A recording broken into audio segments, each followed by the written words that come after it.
Provocative allegations disguised as questions. With these words, Hungarian state TV channel M1 begins a 3-minute report assaulting the reputation of an Austrian journalist. It accuses her of being part of an attack upon a new alliance being forged by Hungarian Prime Minister Viktor Orban with populist leaders in Poland and Italy. It quotes questions she emailed to Orban's party, dismissing one as something only amateur journalists would ask, before showing her photo and presenting its damning verdict.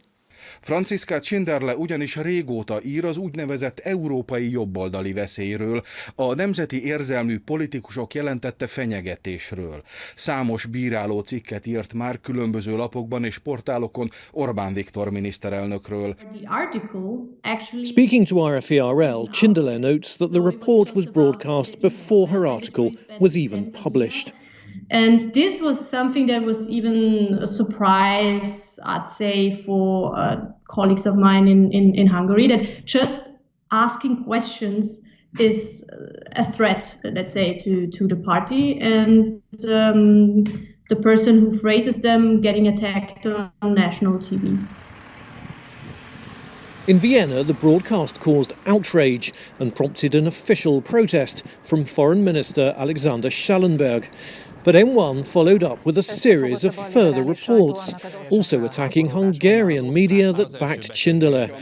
The controversy follows years of rising concern over what critics call a concerted campaign against independent media. Reporters Without Borders ranks Hungary 92nd in its World Press Freedom Index, the second worst ranking in the European Union. An EU parliamentary report in 2018 said private media had been concentrated in the hands of pro-Orban oligarchs, with vital state-funded advertising funneled into outlets loyal to the ruling Fidesz party.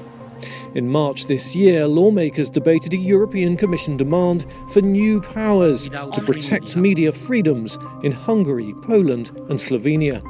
Every means are being employed by the Fidesz government to suppress purely and simply media freedom and media pluralism. Forced closures, media capture, state aid abuse, channeling state advertising only to pro-government media, smear campaigns against journalists. Here TV is an example of what's known as media capture. It and other media were owned by Lajos Szymicska, an early ally of Orban who later fell out with him. After Orban won re-election in 2018, Szymicska sold his holdings to a pro-government businessman. There was much speculation in Hungary about why he made the sale. The details are unknown, but these outlets could hope little of having some state advertisements. And of course, after 2018, he realized that, why to spend my money to something which won't gain any advantages for me, either politically or economically.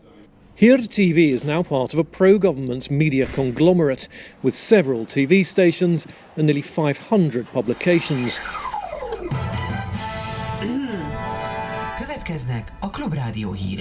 For the shrinking number of small independent media based in Budapest, the screws are tightening. Klubrádió is the most recent example, forced off the air in February after its broadcasting license was not renewed. It's now available only on the internet. Én úgy gondolom, hogy ebben az országban egy központi akarat létezik, ez a miniszterelnöké, az úgy döntött, hogy semmilyen független és kritikus hang nem megengedhető ebben az országban. Hungarians have taken to the streets to protest the erosion of critical media. In the case of Klubrádió, broadcasting authorities said it had broken registration laws by submitting documents late. The Hungarian government declined our request for an interview. Speaking to German weekly Die Welt am Sonntag in December, Orban denied there was a problem with media freedom in the country. These allegations don't concern me. They're a joke. More than half of our media is extremely critical of the government. Orban did not say where this statistic comes from, beyond citing objective studies. When Hungary joined the EU in 2004, it had to meet certain democratic standards, including media freedom. Austrian journalist Franziska Cindler says it is no longer doing so. We have to ask ourselves the question how to deal with the member that is not fulfilling European values, and press freedom is definitely one of them. Es geht hier Verstöße gegen das Rechtsstaatsprinzip. Brussels has launched proceedings against Hungary and Poland for breaching rule of law and media freedom commitments made in the EU treaty. In theory, this could strip them of EU voting rights or block access to EU funds. But Hungary and Poland have pledged to protect each other by vetoing any such move. For the EU, it's a dilemma with no easy answers. Nasze stanowiska są bardzo bliskie i można powiedzieć, że coraz